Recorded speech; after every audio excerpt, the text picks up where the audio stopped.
Olá, tudo bem?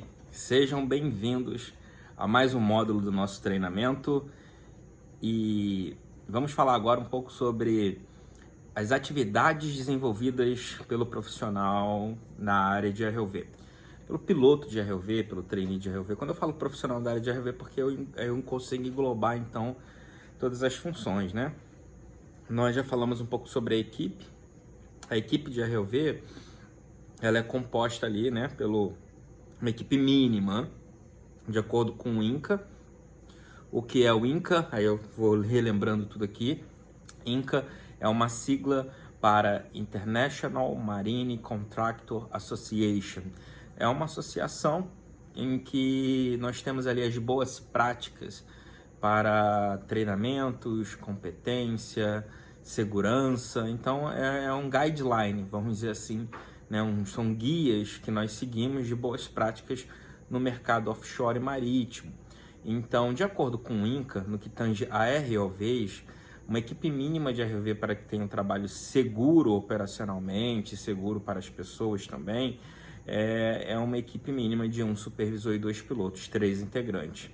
Né? Um supervisor, o segundo homem e o terceiro homem, sendo o supervisor o primeiro homem. Isso é uma equipe mínima. Você pode ter 2 equipes, uma trabalhando em cada shift, não é isso? Shift são 12 horas de trabalho.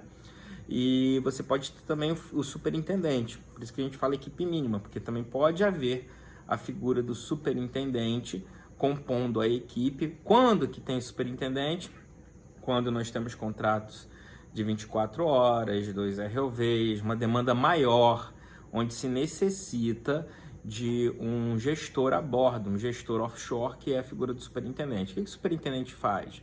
O superintendente ele vai estar ali presente com um relacionamento com o cliente, relacionamento com o gestor da sua empresa também, fazer pedido de material, fazer a gestão de estoque a bordo, gestão das equipes, avaliação das equipes, definir férias das equipes, a distribuição das equipes. Então é o que um gestor faz, sendo que ele é um gestor local. Ele está em loco ali, ele está no local, gerindo aquela equipe, ou as equipes de ROV e o equipamento também, equipe e equipamento a bordo. Tá bom? Então, essa é a figura do superintendente. Com quem vocês vão ter interface trabalhando com a ROV? Você pode ter interface aí, né, direta, né? Claro que você vai ter interface com todo mundo que trabalha na embarcação e até quem não trabalha na embarcação. Mas diretamente com o surveyor, como eu falei anteriormente, com os técnicos de operações, com os engenheiros de operações. Se for uma embarcação de lançamento de linha, vai ter os engenheiros de lançamento de linha. Se for uma embarcação de mergulho, vai ter com os mergulhadores, com o supervisor de mergulho, o superintendente de mergulho, os planejadores também. Então, olha quanta interface. Adam, se for em um RSV, né, eu queria aprender sobre as embarcações, e se for em um RSV, o que é um RSV? ROV Support Vessel. Então, a atividade principal é desenvolvida pelo ROV. O ROV é a ferramenta principal. Com quem que eu vou ter uma interface, Adam? Com surveyors, com técnicos de operações, engenheiros de operações, ou offshore manager, que aí é o gestor da operação global, inclusive do ROV, né? E o superintendente, o pessoal fala que é um par, né? Mas na verdade o superintendente se reporta ali ao offshore manager, porque o superintendente ele é responsável apenas pela ROV, o offshore manager por toda a operação da embarcação, do projeto. Então, essas são as interfaces, assim como no DSV, que é um Dive Support Vessel, você vai ter uma interface com o pessoal de mergulho também. Vai ter surveyor também, né, na embarcação, pessoal marítimo, né, pessoal que manobra a embarcação, os DPs, né, o pessoal de náutica, o comandante da embarcação, o imediato da embarcação também.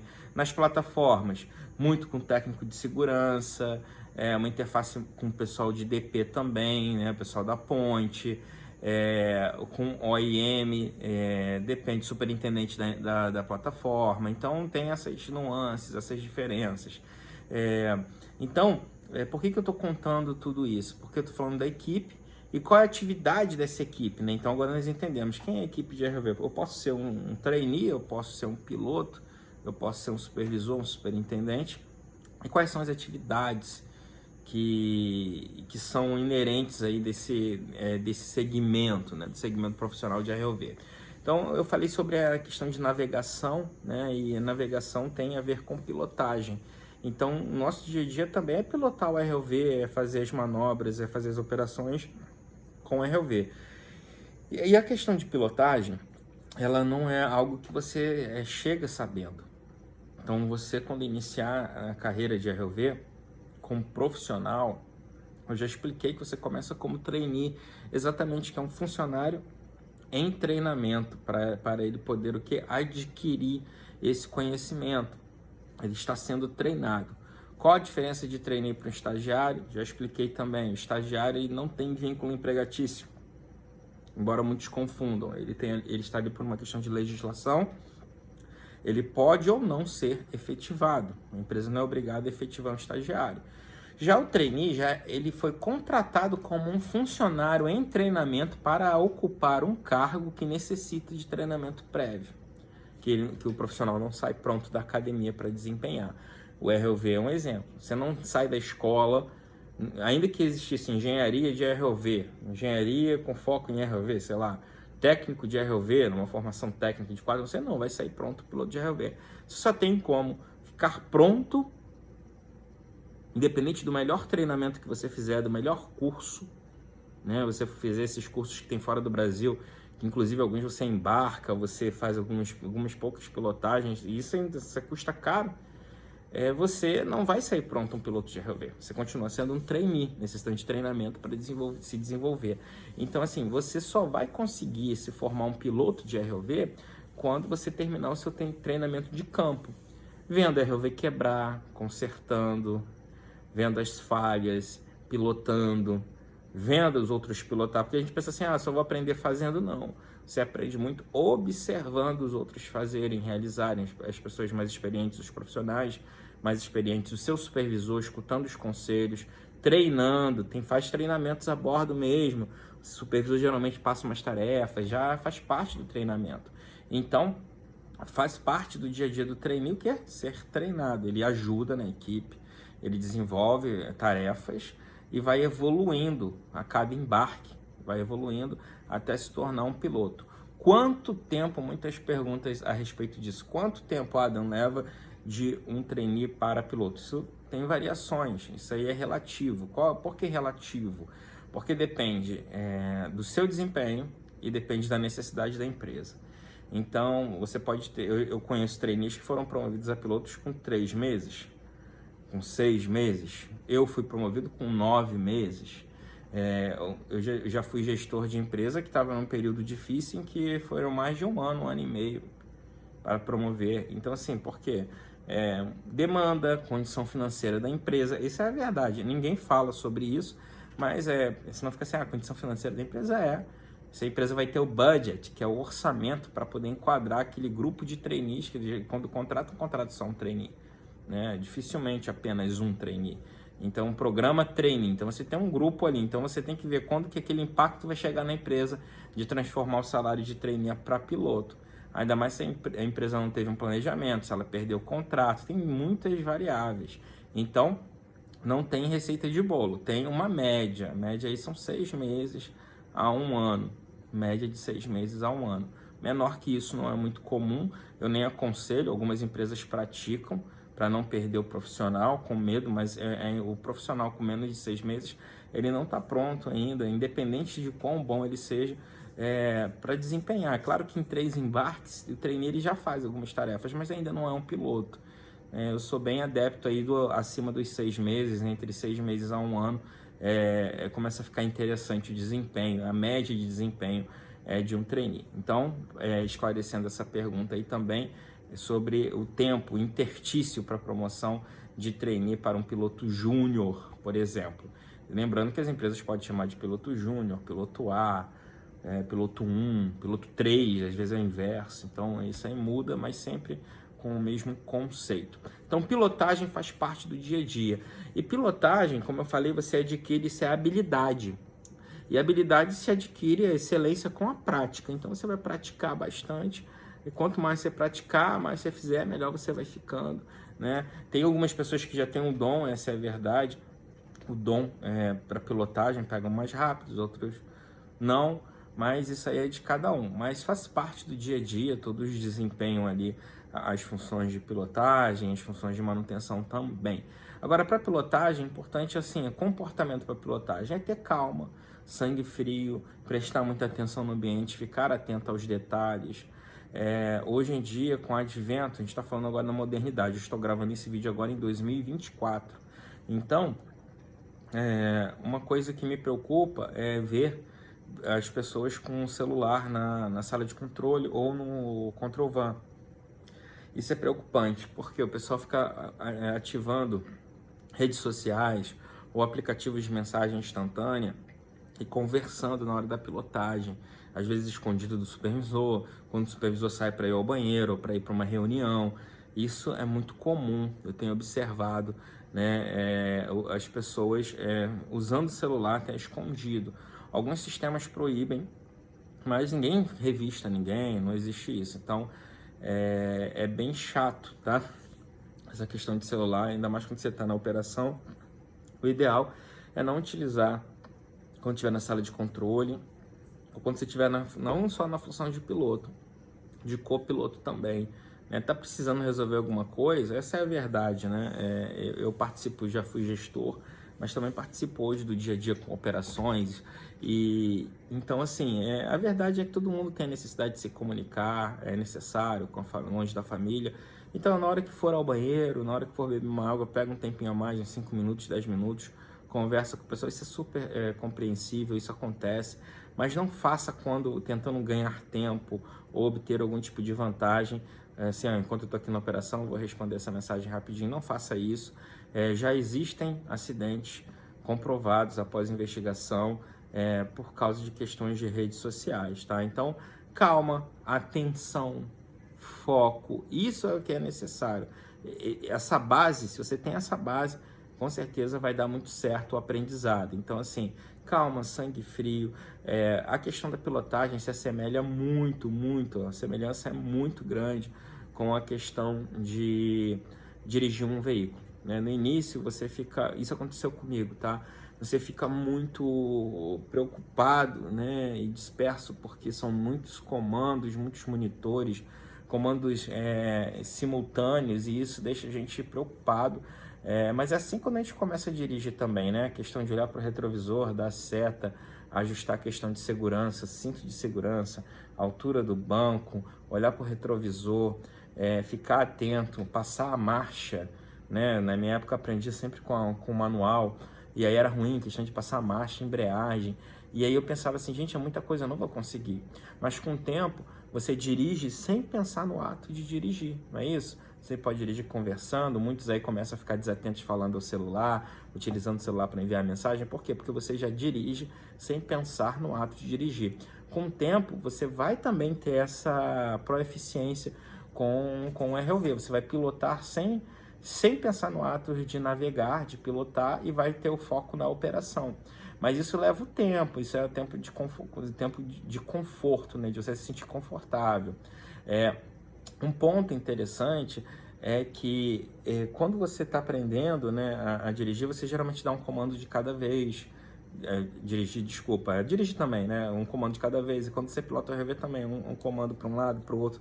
Com o manipulador a mesma coisa, mas depois você começa a fazer simultâneo, porque você já começa a ter uma confiança maior, e aí você começa a contribuir mais com a operação sem pensar, repito, no ato de pilotar o ROV. Vai utilizar os recursos e tudo aquilo, era isso que eu queria lembrar, tudo aquilo que vai em algum momento pareceu anteriormente para você, que era muita informação, que o porquê tanto monitor, o porquê tanto botão, porque tantos botões, o porquê tantos joysticks, o porquê tantos monitores, tantas imagens e tantos comandos aleatórios e simultâneos, você começa a sentir necessidade de utilizar esses comandos. Aí você começa, não, eu preciso disso, eu preciso, igual dirigir.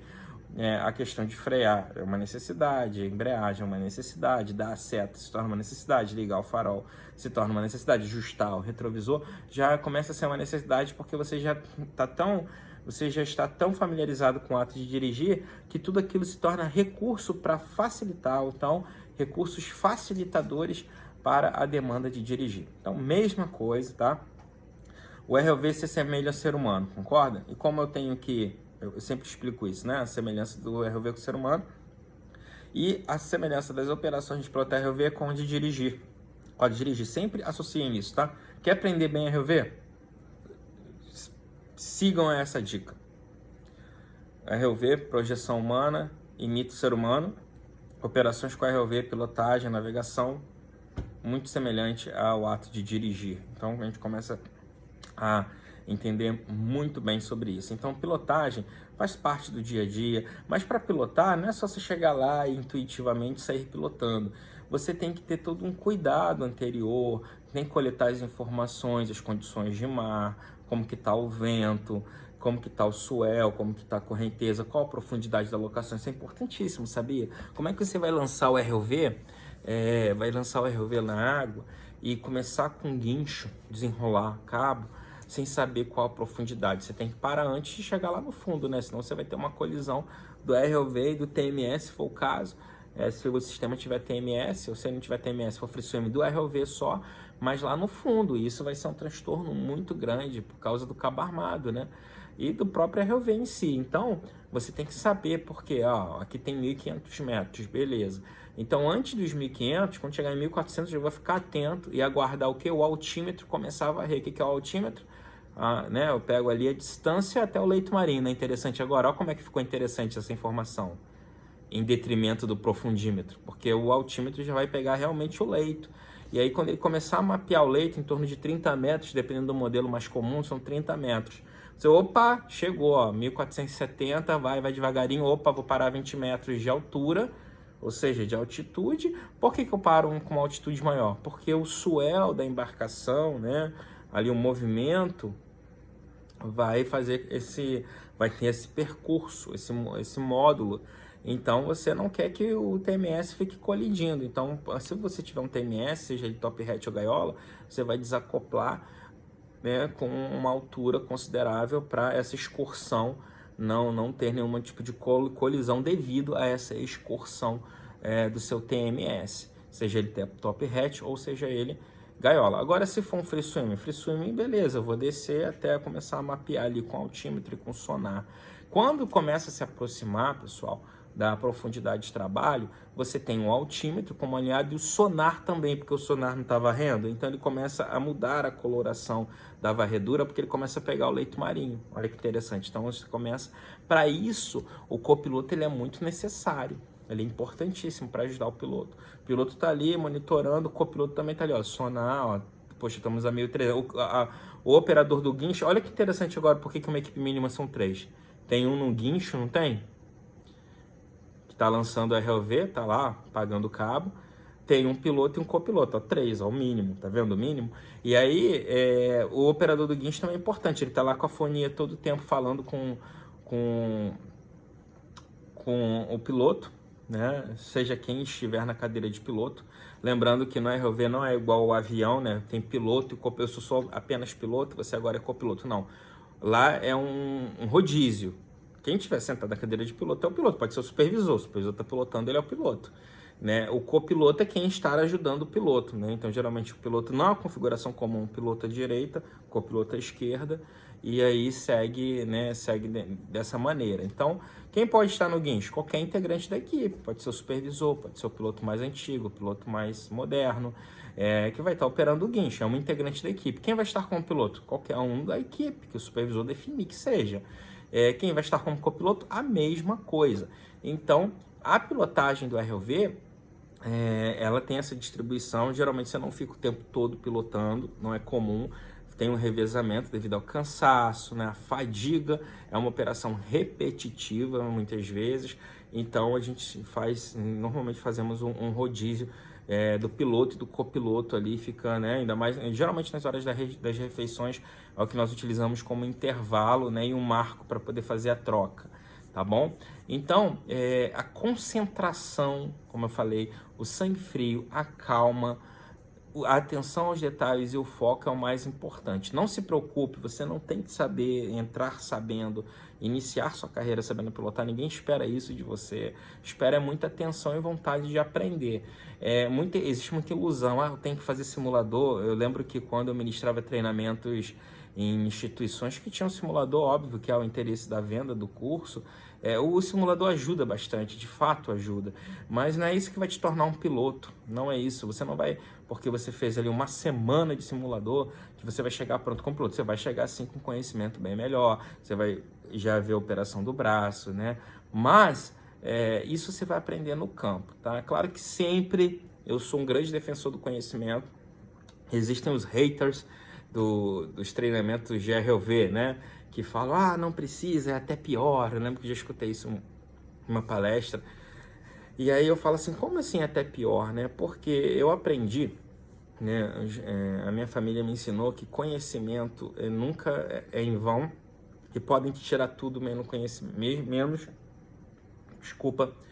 conhecimento. E eu acho o setor de ROV muito pequeno, mediante a humanidade, a tudo que existe na humanidade, para dizermos o seguinte, tá? Em tudo isso se aplica, menos no ROV. No ROV, se você aprende, se você tem conhecimento, isso te prejudica.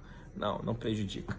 Ajuda e muito, né? Eu lembro que quando eu iniciei a minha carreira, eu fiz um treinamento de ROV, levei muito a sério, tanto que eu tirei 10 na prova e fui o primeiro colocado da minha turma.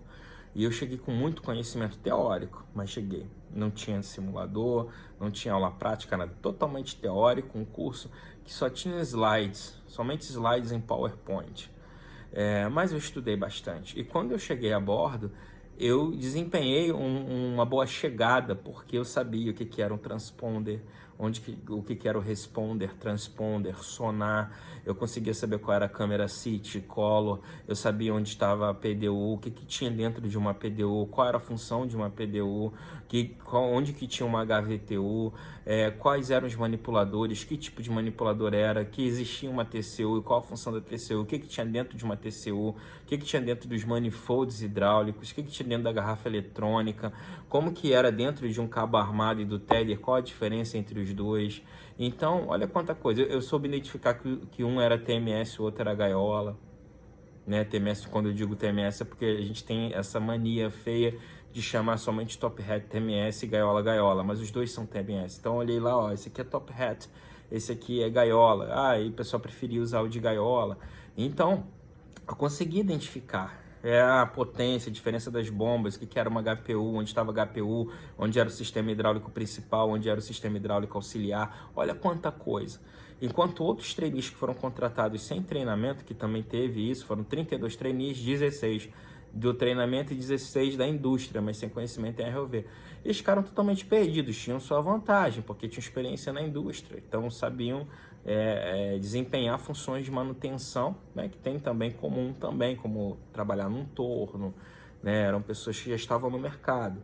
Mas o conhecimento prévio de ROV, eu tinha aquilo ali, eu já tinha aquele conceito muito bem definido devido ao treinamento. Ou seja, não é por causa do treinamento, é porque o treinamento me fez dar semanas sobre ROV, pesquisar sobre ROV. Então eu fui bem na entrevista por causa disso, eu fui bem na chegada, porque você acaba sendo entrevistado na chegada também. No meu caso, eu fui pelo superintendente, pelo supervisor e mostrei um bom desempenho. E daí eu colhi alguns frutos no início da carreira. Então ajuda, o treinamento te ajuda sim a você adentrar no quê? Quando você chega na entrevista com o gestor, agora não te garante um emprego. O treinamento, ele não vai chegar lá, porque você tem treinamento, você tem vantagens, não é isso. Embora muitas empresas agora procurem e colocam como desejável, como diferencial, você tem que conhecer tecnicamente sobre a sua formação para passar no processo seletivo, mas quando você chegar lá na entrevista com o gestor, que é a etapa final, o treinamento vai te ajudar muito a ter uma conversa de maior qualidade. Só se o gestor for muito mal preparado para não gostar que você tenha mais conhecimento. E pode existir. Não quer dizer que todo gestor que esteja ocupando uma função de coordenador de ROV ou gerente de ROV, ele esteja preparado para aquilo. Como todos nós, né? Todo mundo pode estar precisando, ele está ali sendo preparado, ele está ali tentando, mas provavelmente ele não vai ser tão despreparado a ponto de achar ou de pensar que você ter um conhecimento a mais, ter um conhecimento melhor definido sobre os conceitos, vão te atrapalhar ou ele vai ter alguma implicância contigo por causa disso? Isso não. Então, essas questões que às vezes nós escutamos, né? Ah, é melhor não, ah, sai fora, ah, perda de dinheiro, temos que ter cuidado. Se eu tivesse ouvido isso, talvez eu não estaria, no ROV, não estaria aqui ensinando sobre ROV agora, porque falaram isso também. Eu tentei, sem treinamento, fazer processos seletivos, não consegui, não tinha network, não tinha conhecimento, e após ter feito o treinamento, me ajudou. Então, vocês nunca vão escutar da minha boca falando mal, ou querendo queimar, ou só porque eu não tenho participação nos lucros das empresas de treinamento, que eu vou ficar falando mal. Não é isso, tá? Eu sou muito a favor do conhecimento, sim, sempre serei, né? Ainda mais do conhecimento técnico. Então, falando aí, né? Fiz esse briefing importante, falando sobre essa parte da pilotagem, acho que ficou claro, vocês vão ter esse desenvolvimento, esse preparo, né? Esse desenvolvimento de habilidade, tá? Porque aí é habilidade. Você precisa, o que nós temos lá, o conceito chá, né? CH, conhecimento, habilidade e atitude. Eu preciso que você tenha atitude. Com a atitude você adquire conhecimento. E se você tiver atitude, você adquire habilidade também. Então, a atitude é o mais importante. Conhecimento é isso aqui agora. Você tá fazendo essa aula aqui comigo, tá me ouvindo, tá gastando seu tempo, seu recurso, porque você quer aprender. Isso tem a ver com atitude. Através da sua atitude de se desenvolver, você está adquirindo conhecimento, não é isso? Agora você também pode, através da sua atitude de querer aprender mais, desenvolver suas habilidades. E aí quando a empresa te dá a oportunidade de você embarcar, ter um treinamento, ou ela pagar que seja para você, cursos de simulação, tem simuladores lá, que geralmente tem simuladores próprios, as grandes empresas, elas têm simulador próprio, porque é o hardware, né? Ah, pessoal, o hardware não tem a ver. Tem a ver sim, não é só software. O hardware conta a disposição, a ergonomia. Então, você vai ter isso. Então, aplique a sua atitude para que você adquira conhecimento, como está fazendo agora, e depois adquira a habilidade com as oportunidades que você vai ter de treinar na prática, tá bom? Então, a ergonomia é importante também, né? Como eu falei, o hardware, né? A maneira, a disposição que você vai trabalhar, isso é muito importante também. Então, uma das atividades envolvidas, ficou claro, né, é a pilotagem. A pilotagem utiliza o quê? Técnicas de navegação, né? As técnicas de navegação são importantes. Será que você sabe bem os pontos cardeais, colaterais e subcolaterais? Tem lá no nosso material, né? Será que você sabe bem que você vai utilizar bastante a gyro, né, que é a sua bússola, por isso que você tem que saber os pontos cardeais, os pontos colaterais e os subcolaterais, né? Se você também tem a noção de espaço, isso é importante, adquira essa noção de espaço. Isso é muito importante também, saber que você está conectado a um tether constantemente ou a um cabo armado. Isso significa que você vai ter um umbilical onde você estará conectado constantemente, tá bom? O sonar também, que você precisa usar o sonar para a navegação, não é? Que você tem que navegar de maneira segura, lembrando do seu umbilical. Então, esses são os conceitos, tá bom? Então, pilotagem, né? Eu vou seccionar esse vídeo, tá? Eu vou terminar aqui falando de pilotagem, depois eu vou falar agora depois sobre manutenção também, mas para não ficar muito longo, vou carregar para você, né, aprender uma coisa de cada vez de maneira tranquila. Então, pilotagem, lembre-se, calma, né? Muita calma.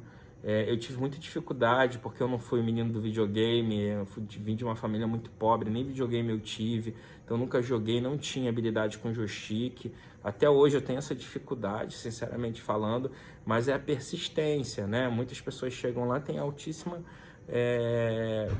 confiabilidade, né? E também facilidade no aprendizado.